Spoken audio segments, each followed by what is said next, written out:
વિરાણી હાઈસ્કૂલની જમીન છે એ સરકારે શરતો સાથે ફાળવેલી છે અને તેમાં મુખ્ય શરત એ છે કે વિરાણી હાઈસ્કૂલની જમીનમાં કોઈ કોમર્શિયલ હેતુ થઈ શકશે નહીં.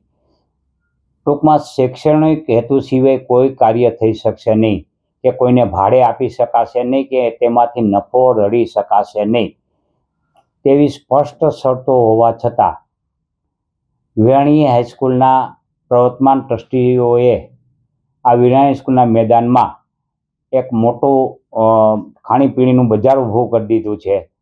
એટલું જ નહીં, ત્યાં કોમર્શિયલ રીતે રમતગમતના ક્રિકેટ રમતના બોક્સો બનાવેલ છે.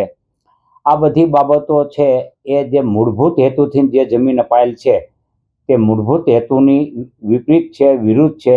એટલે તેની પર શરત ભંગના પગલાં લેવા જોઈએ તેવી અમારી અરજી કલેક્ટરને સમક્ષ પડેલી છે. પ્રાંત અધિકારીને અમે પણ અરજી આપેલી છે. આ અરજીનો હજી યોગ્ય નિકાલ થયો નથી. એટલે આ તાત્કાલિક બંધ કરાવવું જોઈએ અને જે રાજકોટના વિદ્યાર્થીઓ છે, રમતવીરો છે, એ રમતવીરોને રમવા માટે મેદાનને ખુલ્લું કરવું જોઈએ. જેવી રીતે રાજકોટમાં અત્યારે દિન પ્રતિદિન મેદાનો ઘટતા રહ્યા છે અને આપણે વૈશ્વિક સ્તરે આપણે રમતગમતને પ્રોત્સાહન આપવા માટે સરકાર પ્રયત્નો કરી રહી છે. તેવા સંજોગોમાં જો મેદાન જ નહીં હોય તો વિદ્યાર્થીઓ રમશે ક્યાં? એટલે આ મોટો પ્રશ્ન છે.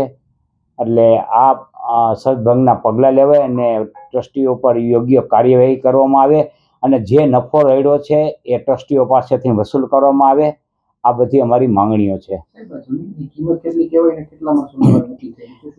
જમીન છે 49,700 વાર જેવી જમીન છે, એટલે કે 50,000 વાર જેવી જમીન છે. 2 લાખ રૂપિયાનો આપણે ભાવ ગણીએ સામાન્ય રીતે તો પણ 1,000 કરોડની જમીન થાય છે.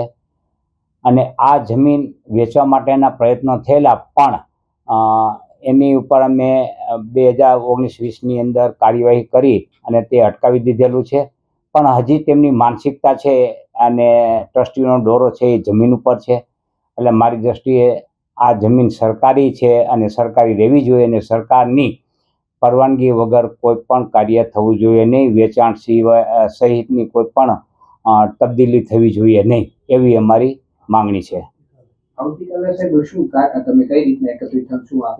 આવતીકાલે અમો વિદ્યાર્થીઓ એટલા માટે એકત્રિત થઈ રહ્યા છીએ કે અમો વિવિધ તબક્કે લડી રહ્યા છીએ. અત્યારે અમો હાઈકોર્ટમાં પણ લડી રહ્યા છીએ. અત્યારે કલેક્ટર સમક્ષ પણ અમે લડી રહ્યા છીએ.